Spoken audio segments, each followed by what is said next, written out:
ඔයාලා ලෝන් එකක් ගන්න ගියාම මම ඔයාලට පොඩ්ඩක් හැසිරෙන්න විදිහක් කියන්නද? ඔයා ණය මුදලක් ගන්න ගියාම ඔයා බැංකු මැනේජර්ට පෙන්නන්න ඕන ණයක් ගන්න තරම් මට අහේනියක් නැහැ කියන එක. පැහැදිලිද? ණයක් ගන්න තරම් මට අහේනියක් නැහැ. ඔබට ඕන නම් ණය මට දීපන් වගේ ඒ ලෙවල් එකෙන් තමයි ඩිස්කෂන් එක යන්න ඕන. පැහැදිලිද? මොකද ණයක් ගන්න ගියාම වාත කරනවා අපිව. නේද? ලයිට් බිලක් කියලානවා, වතුර බිලක් කියලා නාලද බලන්න නෙමෙයි වතුර බිලක් කියලානේ. මේ වතුර බිල අඩු වෙනවා නාල නැහැ එහෙම නෙවෙයි. අර ඔයා එතන පදිංචිද කියලා බලන්න. නේද? ලයිට් බිලක් කිල්ලනවා. අපකාරයෝ දෙන්නෙක් කිල්ලනවා. උන්ගේ කටේ දත් ගානක් අහනවද කොහෙද? අපකාරයෝ දෙන්න ක්‍රිබ් එකේ නැති වෙන්නත් ඕනේ. ඒ බැංකුවේ උන්ට account තියෙන්නත් ඕනේ. උන් මීට කලින් ණයක් අරන් පොළු තිබෙවම වෙන්නත් ඕන. ණය මුදල ගන්න ඇයි කියලා දැනගන්නත් ඕන. නේද? මේ ණය මුදල ඕනෙවද කියලාත් අහනවා. එක දෙයයි අහන්නේ නැත්තේ මොකද්ද? එක දෙයයි ඉල්ලන්නේ නැත්තේ. තාම. හඳහන්. අන්න හරි. හඳහන විතරයි තාම ඉල්ලන්නේ නැත්තේ. හෙටනද ඒකත් ඉල්ලයි. සෙනසුරු උච්ච වෙලා නම් ණය දෙන්නේ නැහැ කියයි. ගුරු කිච වෙලා නම් ණයක් ගන්න ගියාම පුදුම අපසුරකම් තෝගයක් තමයි ඉල්ලන්නේ. නේද?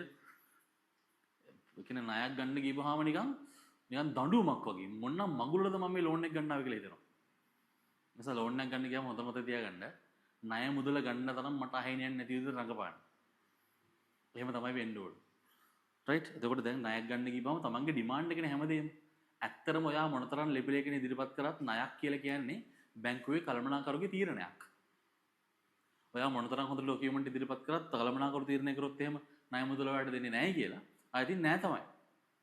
හැබැයි ඩොකියුමන්ට් වල ප්‍රශ්න තිබුණා කළමනාකරු තීරණය කරොත් එහෙම නෑ මෙයාට ණය මුදල දෙන්න පුළුවන් කියලා ඇත්තම ඔයාලට හම්බ වෙනවා. ලෝන් එකක් ගන්න යනකොට පොඩ්ඩක් මේ දේවල් ටික හදාගෙන යන්න. හොඳ ඇඳුමක් ඇඳගෙන යන්න. රයිට්? හොඳ ඇඳුමක් නේද? පිළිවෙලට යන්න නිකන් අර පොඩි පොෂ් එක මේන්ටේන් කරන්න. නේද? යාළුවෙක්ගේ වාහනේ යතුරු හරි ඊළඟ යන්න. මචං යතුරු පොඩ්ඩක් දීපන්. වාහනේ පාද නෑ වාහනේ පා යතුරු දීපන්.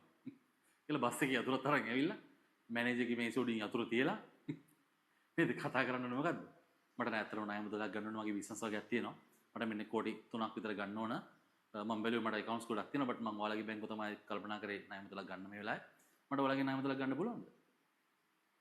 ඒ ලෙවල් එකකින් තමයි යන්න ඕනේ. රයිට් අවසානයේදී නිකන් අර ණය මුදල දෙන්න බෑ කියලා කිව්වොත් මොකද කරන්නේ? මොකද කරන්නේ? යදිනවද? ගන්නම් කියලා. නැත්තම් ණය මුදල පාරේ යනකොට යතින්නේ හරිද?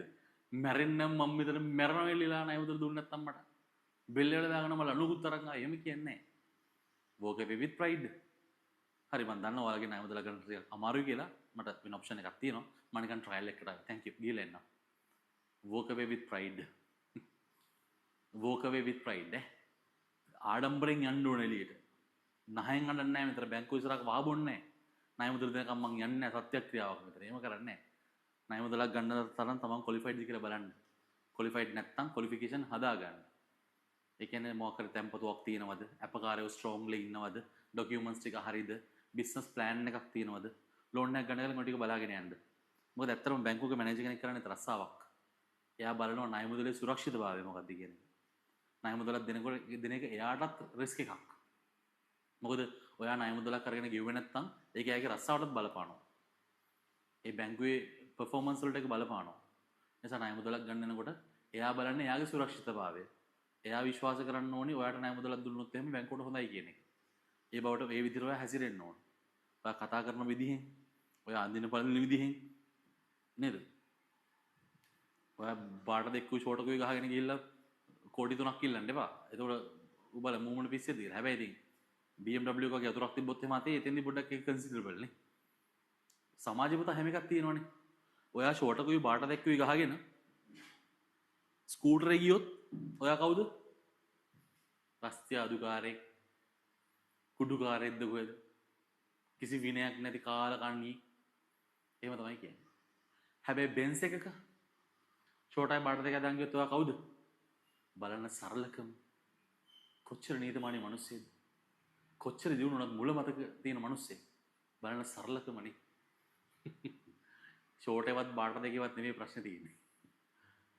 ඒ බලන කෙනාගේ ඇස්වල. එහෙම නැත්නම් තමන් පදින වාහනේත් එක්ක. පැහැදිලිද? ඒක නිසා ඒක එහෙම තමයි. රයිට් ඒක එහෙම තමයි. ස්කූටර් එක ගියොත් එහෙම බාට දෙකයි ෂෝට් එකකුයි ඇඳගෙන ඌ රස්සිය අධිකාරිය. ඒ මිනිස්සයාම බෙන්ස් එක ගියොත් එහෙම සරල නිහතමානී මිනිස්සෙක්. ඒ නිසා සමාජය එතන තමයි හැදිලා තියෙන්නේ. ඔයාගේ වෙනස් කරන්න යන්න එපා. ඔයාකට හැඩ ගහන්න. ඔයාට වෙනස් කරන්න බෑ ඒක. මොකද මිනිස්සු අවුරුදු ගණන් තිස්සේ මුල් බැසගත්ත එක එක විකාර රූපී දේවල් ලෝවා. ඒක එහෙම තමයි. රයිට්? ඒව එහෙම තමයි.